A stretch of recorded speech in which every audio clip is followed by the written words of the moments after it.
What's up, guys? Kevin the Brony fan here, and welcome back to another episode of Brony Talk.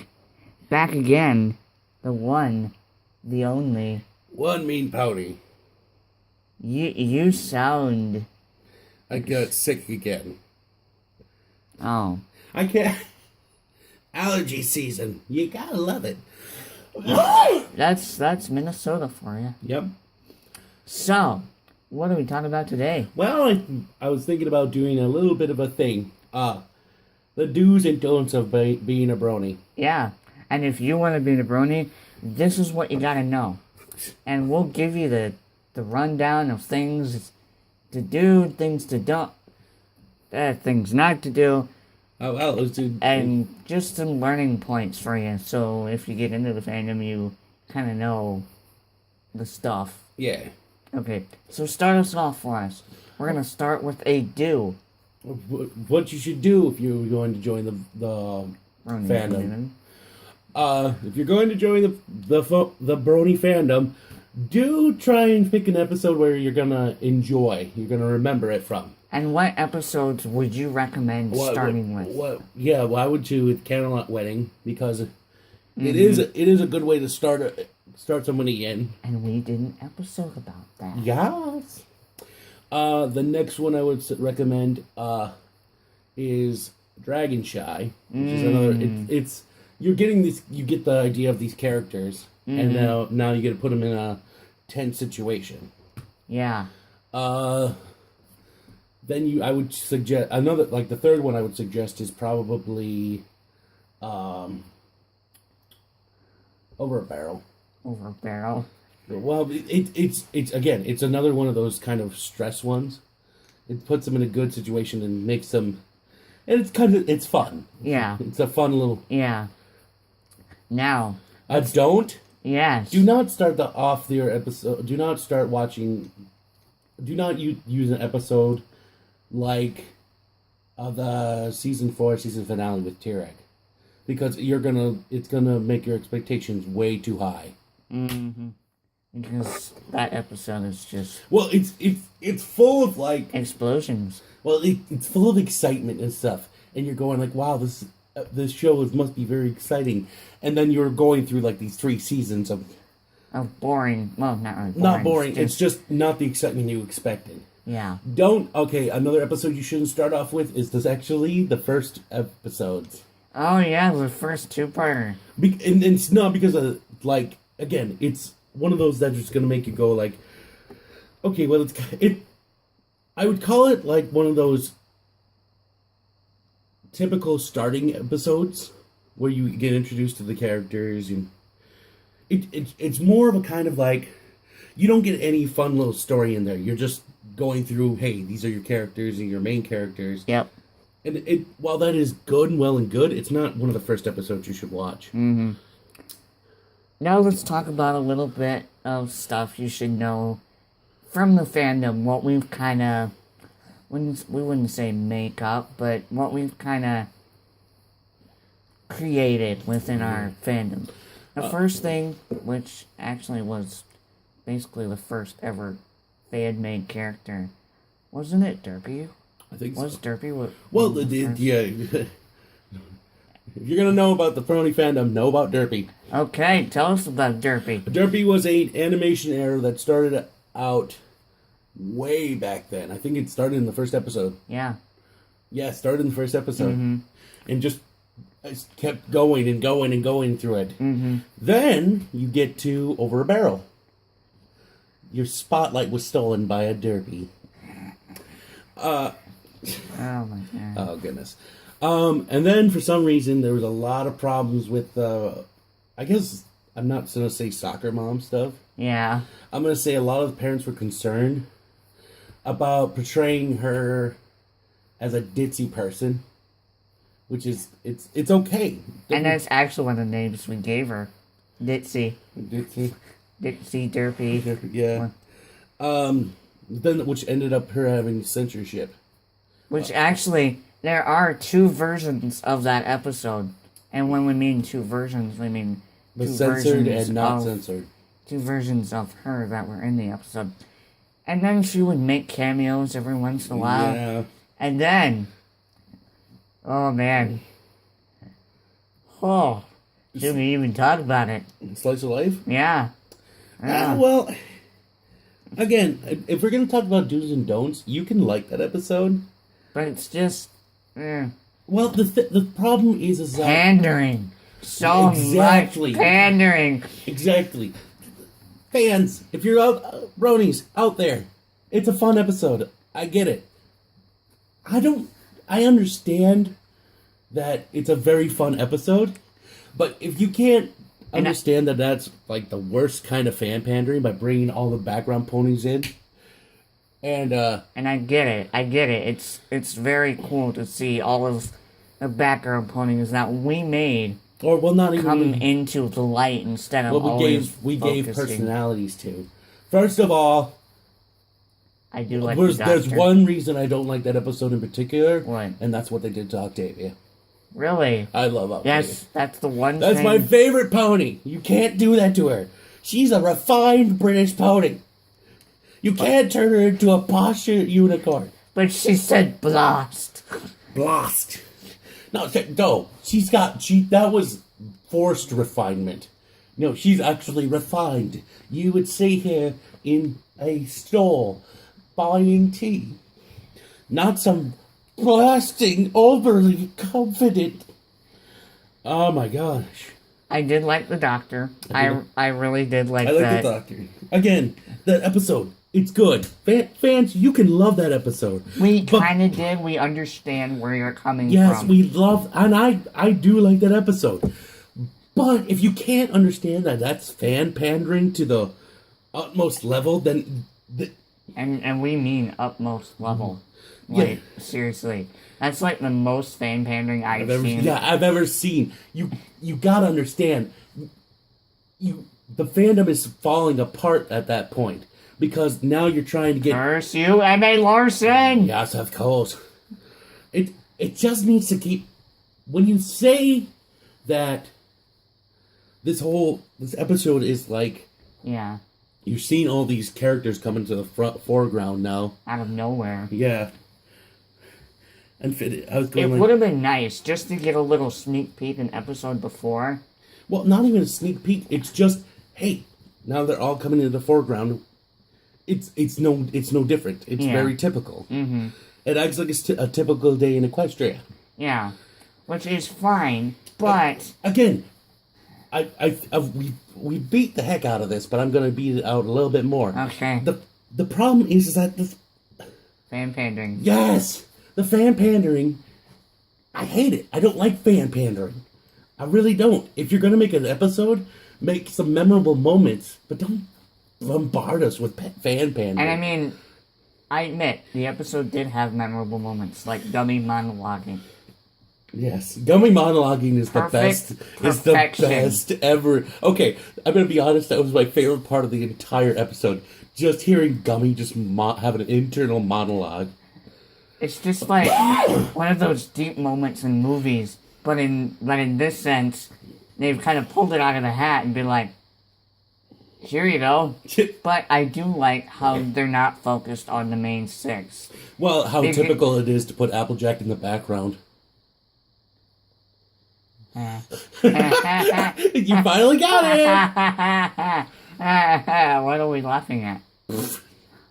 The joke that Applejack has been considered a background pony with how few episodes she's in. Are you serious? Oh my god. You haven't heard of that? No. See, the problem is like, even, like, in most episodes, like, Applejack plays a role of a background pony. Magic Duel. Background pony. Yeah, not even Magic Duel. That one's they put her suspectingly in the foreground for a bit, but think about the first episode with Trixie. She only appeared for like a little bit. She only has like a line. Well, not even. No, she appears for a bit. What else is there? Technically, if you want to count Dragon Shy, maybe. Well, technically, I mean, it's again the problem is like there's when episodes that have her in it. Applejack is suspiciously put in the background. That's the problem. This is just again. This kind of turned into us talking about the fandom. Yeah, and you know what? We'll do this every once in a while. Just kind of update you guys on what's going on. Well, and even then, I'm going like, okay, so before we get any further, give me an accurate representation of what happened in this current season, because I know there was a season premiere. A season premiere of episode. A 2-part premiere. Yeah, season 7. There was no 2-part premiere. Oh, there wasn't? No, it just started off with episode 1 and 2, which is a first for the series. Oh, I thought there was. Oh, there was no 2-part season premiere. No. Really? Yeah, they actually went that far. Oh no! I thought it was a 2-parter.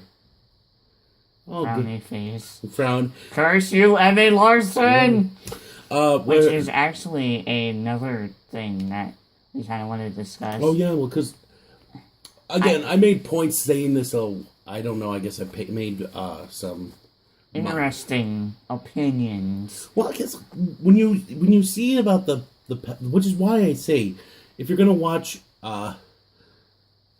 My Little Pony as a brony, stick with the times when Lauren Faust was in. Because now it's getting too cartoony. It's turning into what it was supposed to be for. It's going for the age that it was meant for. Which is, it's okay. That's yes. what the cartoon is about. But when you look at the bronies that joined up, who joined in Lauren Faust, you're looking at a bunch of I think adult males.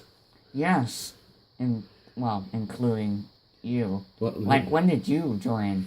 I joined after I watched The Camelot Winning. What season? Do you remember what season it was? Right around when you started? Season 2. Really? The end of season 2 is when I joined. You really? Was that still when Lauren was?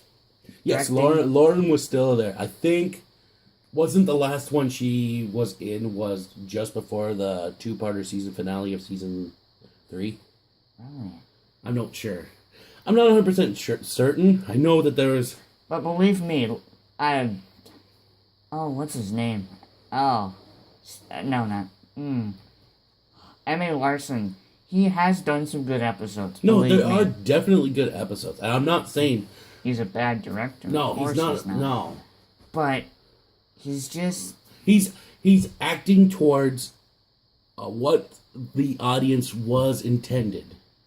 Which audience was intended, which was the younger audience. Yes, which is not a bad thing. But when you look at it from the perspective of a guy who joined up, like when Lauren Faust was directing, you're going like there's some sheer differences. Yeah. And again, I will admit, season 4 finale with Tirek, having watched all the way up from like the time when Lauren Faust was directing, I'm going like, well, this is a nice change of pace for him. Really? Well, because again, you're looking at the thing where the whole season was about them opening up a box. Just a little box. With magic inside. Magic! Friendship is magic! With magic inside of it. And when she finally opens the box, surprise! Now you can fight Tirek. Go, Pony Rangers! Meep, meep, meep. I'm gonna copyright You're too good, man. You're too good. Copyright strikes. No. Oh my god, that is funny. No, but the problem... Okay. I think we're going to start wrapping it up here soon. So. Well, yeah. But just a few more things. Well, quick things, of course. Definitely stay away from those... If you're going to join the Brony fandom, stick to before the beginning of season 4. Any of that stuff before... when season 3. And if you want to watch this new season, go ahead. I'm certainly going to watch it. So am I. That's not going to stop me. No. The dwindling of bronies isn't going to stop me from doing what I love, and that's making videos for you guys. And this is how I actually started the channel in the first place. You guys and the Brony fandom really have an impact on me. But, yeah, I am also kind of excited for the movie. The movie? I can't wait for the movie. I hope... do you know who's directing it? Who? I don't know. I'm asking you. No, I don't. I'm wondering. We'll have to look. I'll look that up. I'm actually hoping maybe we'll see Lauren Faust in the movie. But I doubt it. Yeah. But it is a possibility because some people who have left for... Just take, like, Steven Hillenburg, for example. He left the SpongeBob community. I know, we're switching topics. This is crazy. Mark and the Record Books. When he left, there was a whole new team that directed SpongeBob. Like, he came back for the second SpongeBob movie, and he directed it. He wrote it, he directed it, which I was actually shocked about, because actually most of the original writers and screen artists came back to work on the SpongeBob SquarePants movie. So you're hoping for something like that to happen? Well, kind of. I mean, it's very unorthodox. Yeah, but there have been circumstances like that before. But, You just hoping. Yeah. It would make the movie, I think, really great. Yeah. Okay. So, if you guys loved this video, leave a comment suggesting things that you want to talk about. We're so close to 100. We are so close. Oh, thank you guys for 90 subscribers. We are hitting that mark. I can feel it. Lend us your energy. We are almost there. We're both excited for it. And you guys have brought me this far. I wouldn't be able to continue, really, without your support, your love, Yeah. Thank you, guys. Thank you so much. You've made this channel what it is today. So, anyways, there's a red subscribe button. If you've already subscribed, our 90 subscribers, there's a bell icon next to it. You can hit that bell icon to get notified about stuff, or notified about when we upload a video. And I know you're working this week, but how's the new... It is almost ready. I am Really? almost ready to start. Really? Yeah. You are literally fingertips. Well, finger nubs. Hoof nubs away from clicking that. Clicking that start. Yay. So, when he starts, are you going to make like a welcome to my channel video? Or I might. Kind of. It's something to start like, up. Go subscribe to him. He's the best YouTube. No, I'm kidding. Anyways, we better start. We better wrap this up. So if you guys like this video, leave a comment suggesting things for us to talk about in the future. Don't forget to like, share, comment, and subscribe to my channel for more awesome content in the future. I'm Kevin the Brony Fan. And I'm One Me Pony. And we will see you in the next video. Kevin the Brony Fan, signing off.